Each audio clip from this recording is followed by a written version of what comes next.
Hey guys, this is Brian again with the Ecotechnify channel, and I'm back after a long hiatus to give you an update on the Ecotechnify homestead and to tell you what I've been up to lately, because it's been several months since I put a video up, so I thought you guys might appreciate to see what I've been working on. So let's just go take a look. Probably the most important development that's happened so far with the Ecotechnify channel is that since I last was with you guys, we have moved.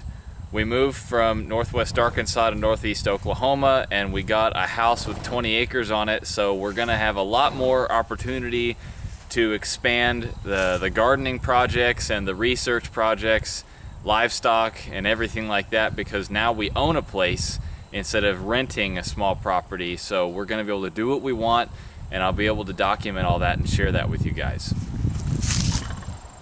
This is on our property looking to the north. It's slightly uphill, and that line you see up there is the edge of the property where the road goes by.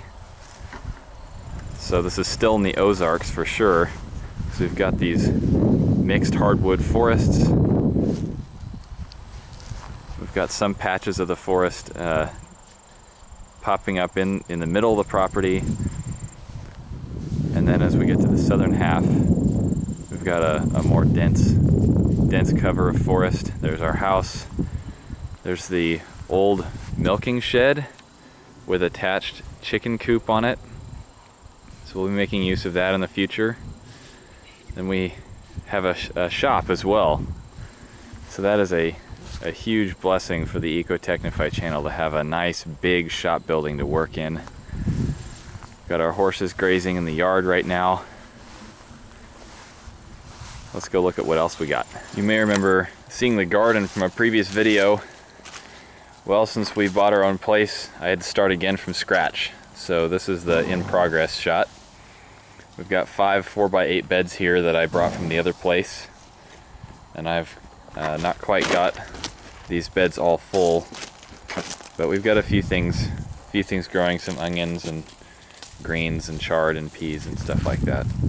Not a whole lot, but we're working on it. Here we are kind of in the middle of the wild patch of our property.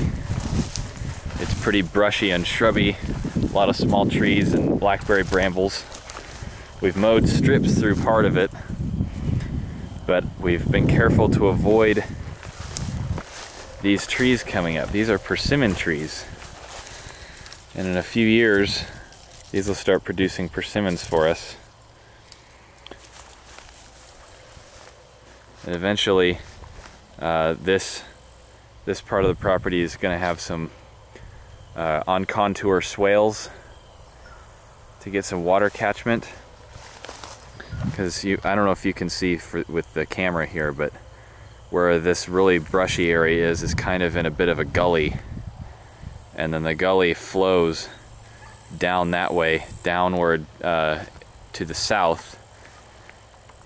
And then on the way back side of our property is the lowest point where a wet weather creek runs through. One of my wife's family members generously made it possible for us to get a hold of a tractor way before we would be able to afford it ourselves. So check this thing out. It's a 1980 International 584. And it has a brand new coat of red paint on it. It came with a forked bucket. It's got about 60 horsepower. And this thing is a hoss.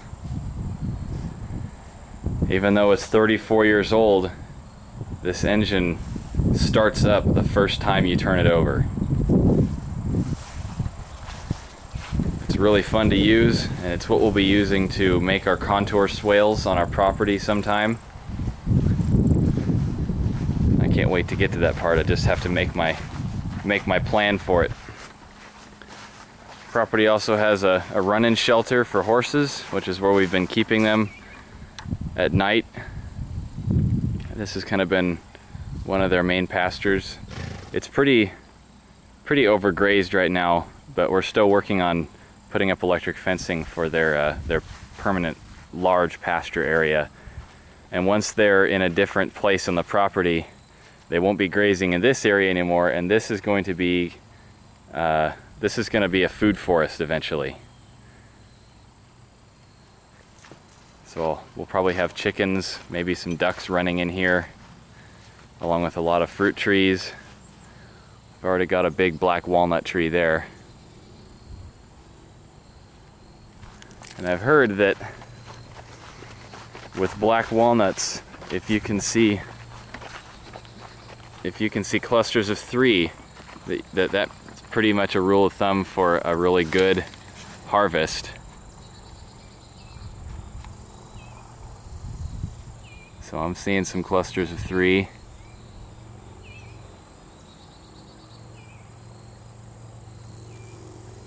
Oh, what's that right there? It's a cluster of 4. Here's the inside of our well house. You can see it's just a pressure vessel, and that's it. And you saw there wasn't a filtration unit on that well house, and that's just because it doesn't really need anything.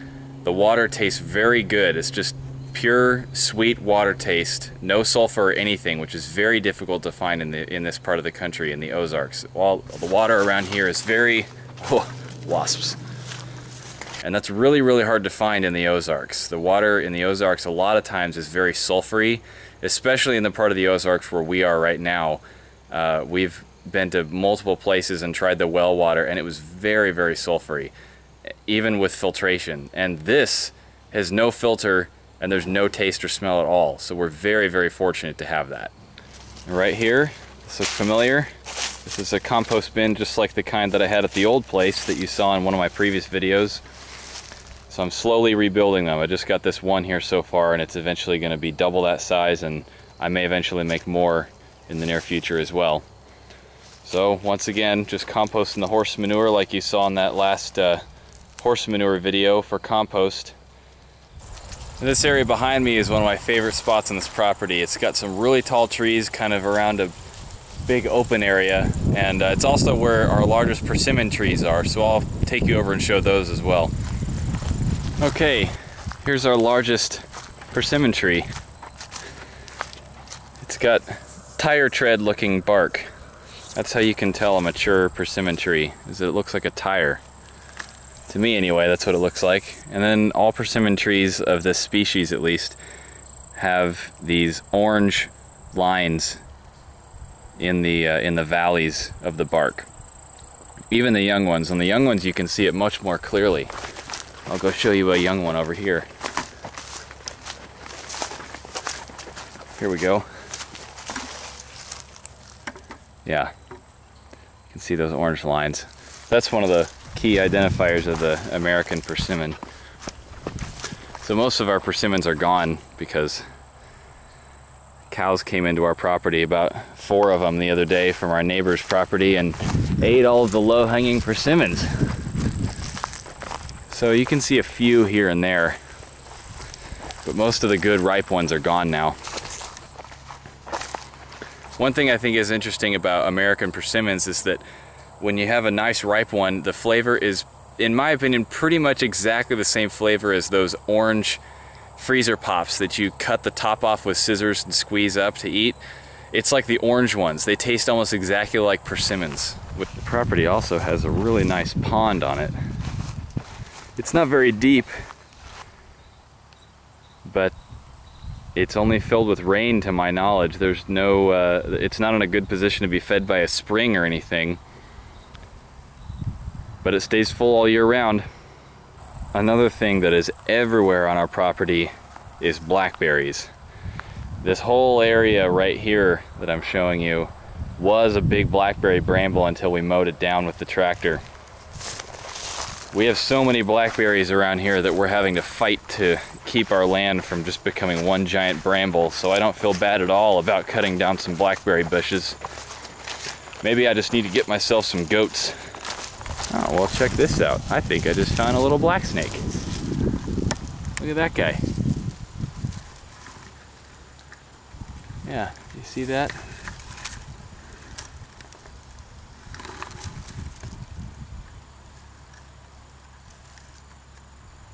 got all kinds of little guys like that running around this property. Oh, there he goes. So that about does it for the site tour. I hope you guys enjoyed it.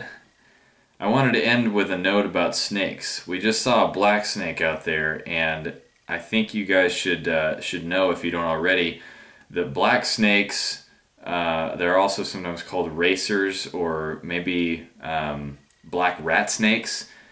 Those are non-venomous, and if you're in the Ozarks, they're going to be around your property, and you should know that they are beneficial species, especially if you live near water, like running water, like a stream or river. Black snakes prey upon venomous snakes such as copperheads.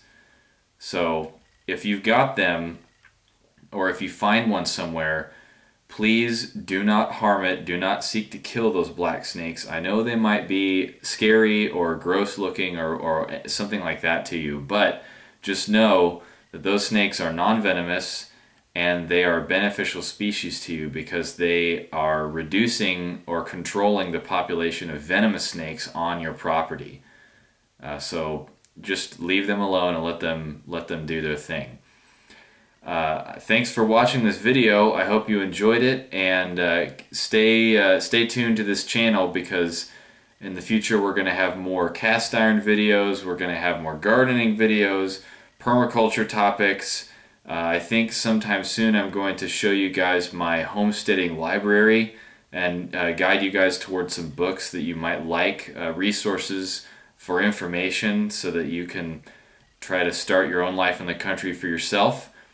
So stay tuned to this channel, and we'll see you guys later. This is the Ecotechnify channel, and I'm Brian, signing out.